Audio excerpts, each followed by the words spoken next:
It's not here.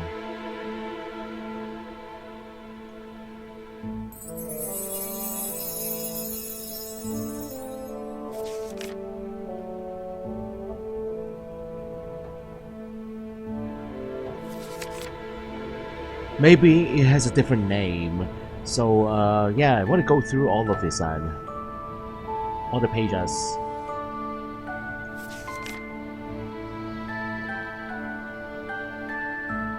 No.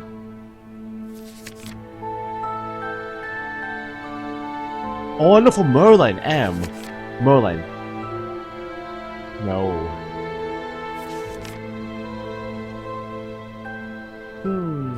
That is strange. It's not in the catalog, that book. Okay, the Blycom books here. Let's look at those. That's weird. Those books have just turned black. I hope it's not some weird paper-eating parasite. I'd rather not touch them. I don't know what that strange blackness could be. Is it really under A? Under A.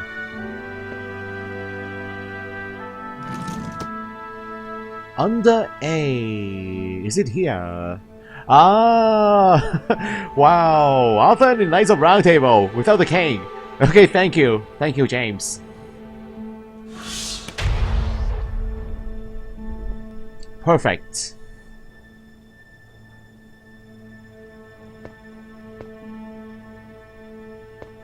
Yeah, I wonder why they ignore the king. They just use the first name there. Why? A book titled King Arthur and the Knights of the Round Table.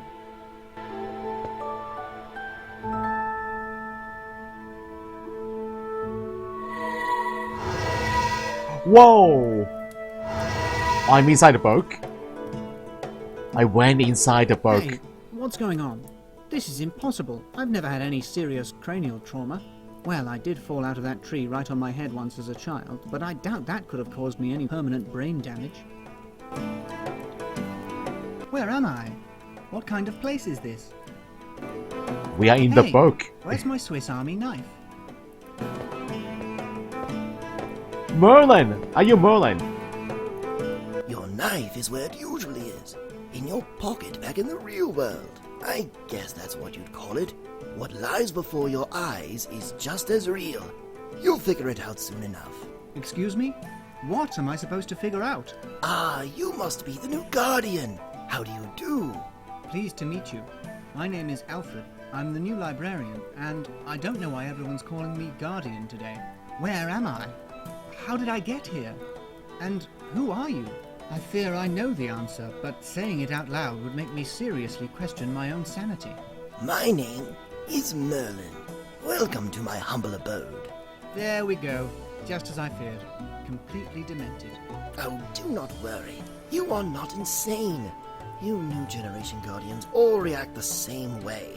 So, what brings you here, Alfred? I really don't know where to start. It all sounds crazy. Here's the thing. I opened a trunk and leafed through a strange black book, and then suddenly a blue-faced man appeared. He looked very frightening. Oblivion! Curse his very name. So the demon has broken free yet again. I'm afraid you've made a pretty big mess of this, lad. No Guardian has been this unwary in centuries. The librarian who came before me did leave a note, but you didn't get to read it in time. I should have seen this coming. The demon has been growing more and more powerful over the years. Oh, come on, Mr. Merlin the Wizard. Couldn't you just please tell me what's going on? You're right, Alfred. I'd better start from the beginning. Okay, story time. The history of humankind has always been bound to its tales, right from its very first breath. It all began with men and women simply telling each other how they spent their days, describing everything they had been through, and drawing the things they had seen.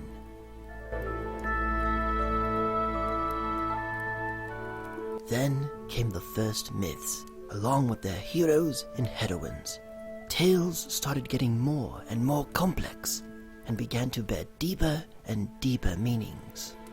What humankind has developed into, everything we are now, has been built on those very tales. Our entire culture depends on them as its foundation. Without those tales, we'd be lost forever. If each generation had not passed those stories down onto the next, all the way up until the time when they could be recorded in writing, we'd be beasts, just like any other now.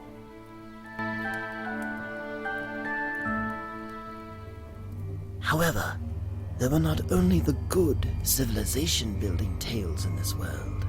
Way back in the mists of time, no one knows when or why, someone told a nefarious story. The story of Oblivion. Oblivion is a demon who has the power to destroy all the legends, the myths, and the stories of humankind for good. He's real, just like any other character from a story. He lives, and now that he is free again, he must be stopped before he devours all of our tales. Oblivion has already been defeated once. It was millennia ago. He was defeated by Gilgamesh, the legendary king of Uruk. It's no coincidence that the Epic of Gilgamesh is the oldest story humankind remembers. The tales told before were all destroyed by Oblivion.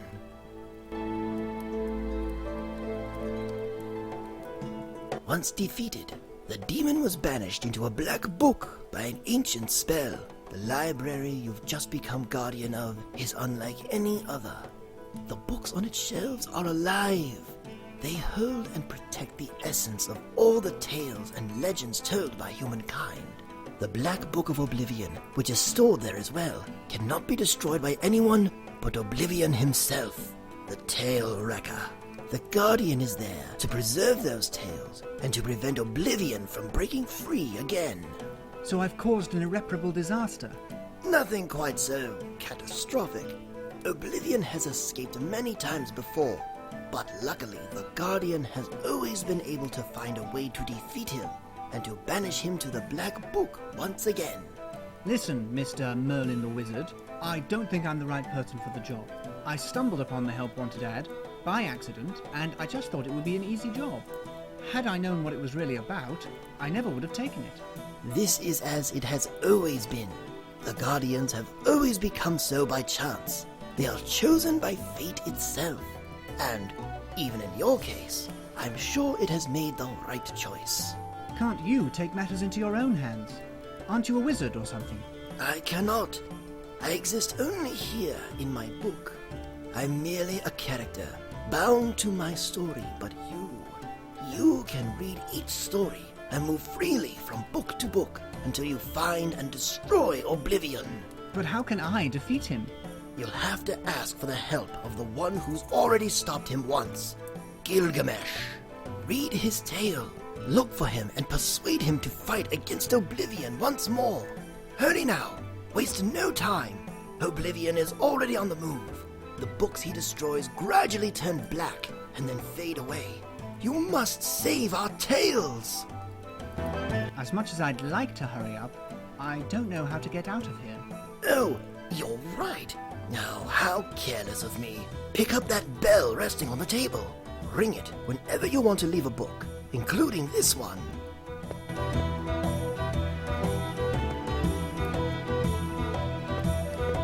And please, do not hesitate to come back here to me whenever you have difficulties. I might be able to give you precious pieces of advice. Go now, hurry, ring the bell.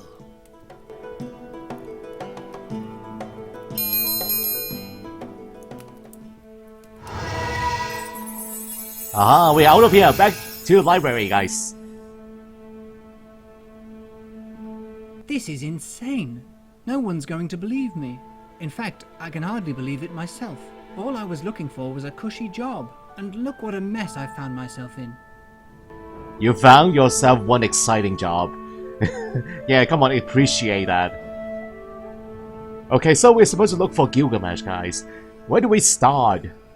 Did we find another book? Okay, let's go back to the catalog. Maybe it will have Gilgamesh?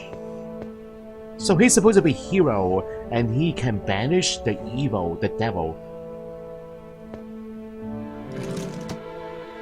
Gilgamesh, G. Aha, the epic of Gilgamesh. This is so interesting, guys.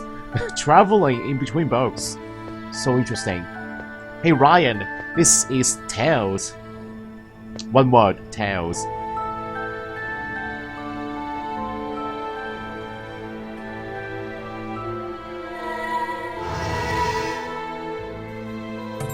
Wow, Egypt. This must be the ancient city of Uruk. Uruk, is that in Egypt? Yeah, this looks like Egypt, but I'm not sure though. I might be wrong. A merchant dressed in the latest Sumerian fashion and sporting the traditional Sumerian beard. Sumerian. Ask about Gilgamesh. I'm looking for Gilgamesh. Do you know where I could find him? You mean Gilgamesh, the mighty king? Why are you looking for him? I desperately need his help. It's a matter of life and death. It won't be easy getting in to see him. It seems he's locked himself up in his palace, refusing to mingle with his people. Long ago, the mighty Gilgamesh used to spend his days traveling across the world, seeking out great adventures when he wasn't busy ruling his own kingdom. He used to give anyone the right to a hearing when he was present in the city. But recently, things have changed. Since the gods took his only friend Enkidu from him, rumor has it that he's been sinking into depression. Is that all about Gilgamesh? I desperately need to talk to Gilgamesh. Is there any way to do so? As I told you, I doubt you can get in to meet him. It seems he's locked himself up in his palace, refusing to mingle with his people. Since the god... Okay, that's enough. I was the same. Enkidu. Tell me about Enkidu. Enkidu was a half-man and half-beast creature. He was Gilgamesh's only true friend.